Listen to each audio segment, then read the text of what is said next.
दोस्तों सेलेक्ट परीक्षा study channel पर स्वागत है, इस्तकबाल है। दोस्तों आप थंबनेल देख करके समझ गए होंगे कि आज किस पर चर्चा करने वाले हैं। दोस्तों यानी जिस तरीके से यूजीसी नेट होते हैं इसी तरीके से बिहार सरकार ने ये एग्ज़ाम कंडक्ट कराने के लिए सोच रही है, जिसको बेट के नाम से हम लोग जानते हैं। देखते हैं क्या है खबर।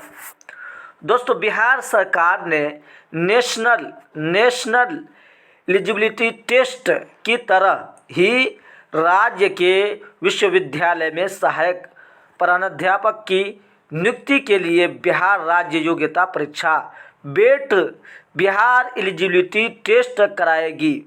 यानी दोस्तों आप इसमें समझ जाइए कि जिस तरीके से यूजीसी नेट क्वालिफाइड करके आप प्रोफेसर बनते हैं, उसी तरीके से अगर आप बिहार में बेट करते हैं तो बेट करने के बाद आप क्या कर सकते हैं, प्रोफेसर बन सकते हैं, प्राध्यापकों के यानी सहायक प्रोफेसर बन सकते हैं। दोस्तों इसमें आप ये कन्फ्यूजन में होंगे बेट कौन दे सकता है, सीटेट बीटेट स्टेट पास कौन सब दे सकता है। दोस्तों आप समझ जाइए यानी बेट कौन दे सकता है।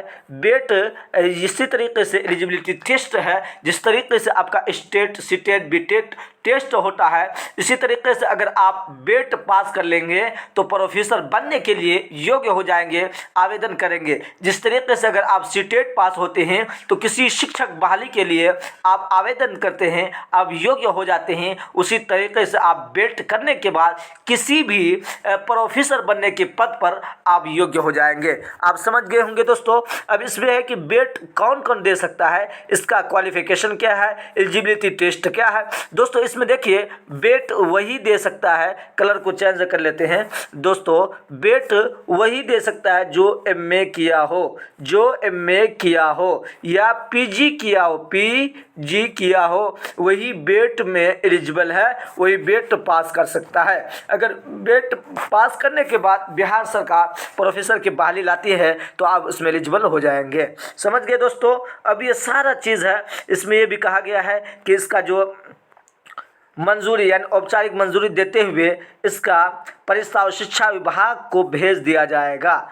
यानी अब इसमें देखते हैं क्या क्या मामला है, इसका सिलेबस क्या रहने वाला है, सारी जानकारी इसमें देखेंगे। इस वीडियो को आप अंत तक ज़रूर देखे जाइएगा, वरना आपका आधा अधूरी नॉलेज बेकार हो जाएगा। यानी इस मामले में उच्चतर शिक्षा परिषद ने विभाग को सिलेबस बनवाने का प्रस्ताव दिया है। यानी सिलेबस क्या हो उसका प्रस्ताव दिया गया है। अब आगे की कार्यवाही शिक्षा विभाग को करनी है। हालांकि इस मामले में कैबिनेट की मंजूरी मिलनी अभी बाकी है, यानी मंजूरी अभी नहीं मिली है। उम्मीद है कि इसी महीने में यानी सितंबर में या नवंबर में मिल ही जाएगा, नवंबर में मिल जाएगा दोस्तों। वहाँ इस पहले बनाए गए सिलेबस पर यूजीसी की अनुमति भी लेनी है। यानी सिलेबस जो तय करेंगे उससे पहले यूजीसी की भी अनुमति लेना ज़रूरी होगी। अब देखते हैं क्या है।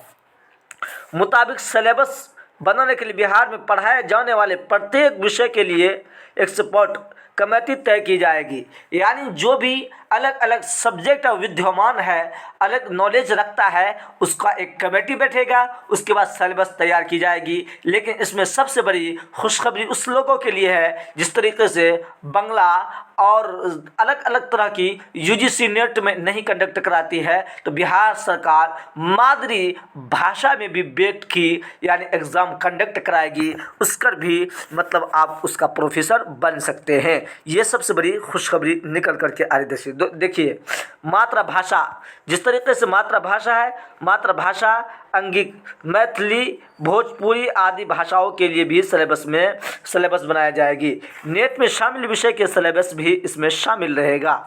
दोस्तों इसका आप समझ गए होंगे। अब देखते हैं इसमें क्या है। यानी बेट के लिए सितंबर की होगी मीटिंग में, उसमें निर्णय लिया जा सकता है। दोस्तों अगर आप एमए नहीं किए हैं तो आप एमए में एडमिशन ले लीजिए। अगर इस साल सिलेबस तैयार होता है तो इसका एग्ज़ाम कंडक्ट हमको जहाँ तक लग रहा है कि 24 में होगी, उस वक्त तक आप एलिजिबल हो जाइएगा। इसलिए दोस्तों आप इस चैनल को ज़रूर सब्सक्राइब कीजिएगा और दोस्तों तक शेयर कीजिएगा। आपको ये वीडियो कैसा लगा ज़रूर कमेंट कीजिएगा।